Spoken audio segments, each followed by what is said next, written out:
ناظرین، پروگرام گفتگو کے ساتھ میں ہوں آپ کا میزبان مصطفیٰ کمال پاشا۔ آج ہمارے ساتھ جو شخصیت شریک گفتگو ہیں ان کی شخصیت کے کئی منفرد پہلو ہیں۔ سب سے پہلی بات تو یہ ہے کہ یہ ایک پڑھے لکھے نوجوان ہیں، صنعت کار گھرانے سے ان کا تعلق ہے، اور وہ صنعتی گھرانہ جو ہے اس کی یہ تیسری پیڑھی میں آتے ہیں۔ بہت بڑا گروپ ہے جو سیمنٹ، پیپر، کیمیکلز اور اس طرح کے کاروبار میں مشغول ہے۔ یہ اس کی تیسری نسل میں ہے، انٹرپرینور ہیں۔ انہوں نے یو کے سوس کالج سے مینجمنٹ میں گریجویشن کی ہے، اور فائنانس کے اندر جو ماسٹر ڈگری ہے یہ کیمبرج سے لی ہے۔ ایچسن سے ابتدائی تعلیم حاصل کی ہے، اور ان کی انفرادیت یہ نہیں ہے کہ یہ ایک بہت بڑے صنعتی گھرانے سے ان کا تعلق ہے۔ ان کی انفرادیت یہ ہے کہ یہ اپنی دنیا خود بسانے اور بنانے پہ یقین رکھتے ہیں۔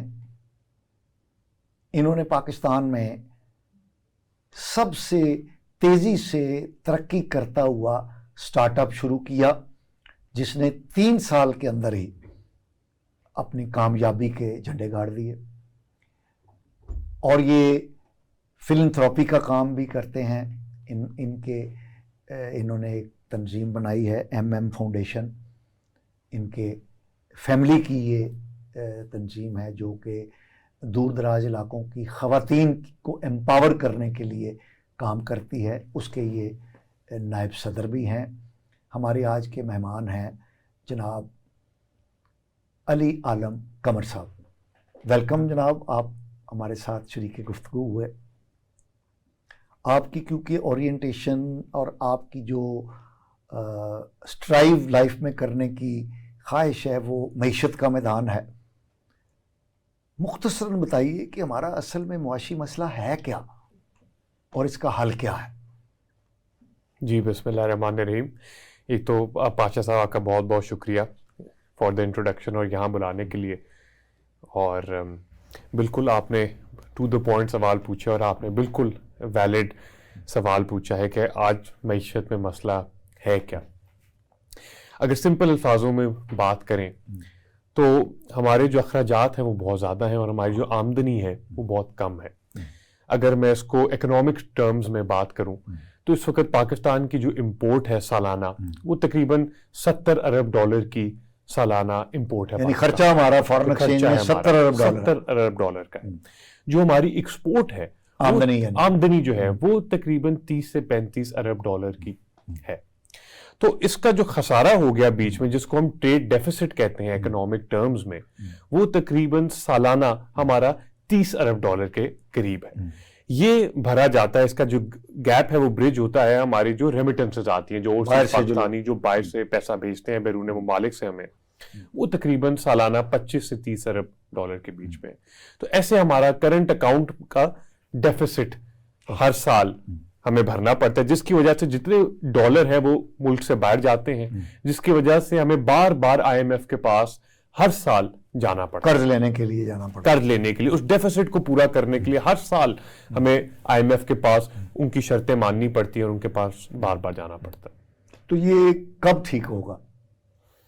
دیکھیں، اب پاکستان میں اگر ہم بات کریں 10 سال پہلے کی، تو 10 سال پہلے بھی ہماری ٹیکسٹائل کی جو ایکسپورٹ تھی وہ بھی تقریباً $16-17 بلین کے قریب تھی۔ آج بھی ہم وہی کھڑے ہیں، تو ایکسپورٹ میں تو کوئی گروتھ نہیں آئی ہماری۔ اگر یہی آپ بنگلہ دیش کو دیکھیں تو بنگلہ دیش کی ایکسپورٹ ملٹی فولڈ 3 سے 4 گنا بڑھ چکی ہے، اور آج ان کی ٹیکسٹائل کی ایکسپورٹ پاکستان سے دگنی ہے۔ اگر آپ ہماری